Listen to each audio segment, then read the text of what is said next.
সংবিধান সংস্কার পরিষদের অধিবেশন দ্রুত না ডাকলে রাজপথে আন্দোলনে নামার হুঁশিয়ারি দিয়েছে বাংলাদেশ জামায়াতে ইসলামী। শনিবার দুপুরে 11 দলীয় জোটের লিয়াজো কমিটির বৈঠক শেষে সংবাদ সম্মেলনে এই হুঁশিয়ারি দেন জামায়াতের সহকারী secretary general doctor Hamidur Rahman Azad. তিনি বলেন, গণভোটে দেশের 70% মানুষ হ্যাঁ ভোট দিলেও সংবিধান সংস্কার পরিষদের অধিবেশন এখনো ডাকা হয়নি। তার অভিযোগ, নির্বাচনের আগে গণভোটের পক্ষে থাকলেও সরকার গঠনের পর বিএনপি ইউটার্ন নিয়েছে। তিনি আরও বলেন, জুলাই সনদ অনুযায়ী সংসদ নেতা বা প্রধানমন্ত্রী রাষ্ট্রপতিকে লিখিতভাবে অধিবেশন ডাকার পরামর্শ দেবেন, কিন্তু এখন পর্যন্ত সেই প্রক্রিয়া অনুসরণ করা হয়নি।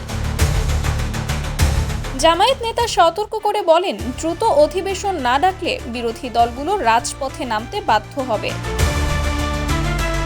এ বিষয়ে শিগগিরই জোটের শীর্ষ নেতাদের বৈঠকে পরবর্তী কর্মসূচি ঘোষণা করা হবে বলেও জানান তিনি। Sumaiya Snigdha, news desk, tele hour Bangladesh.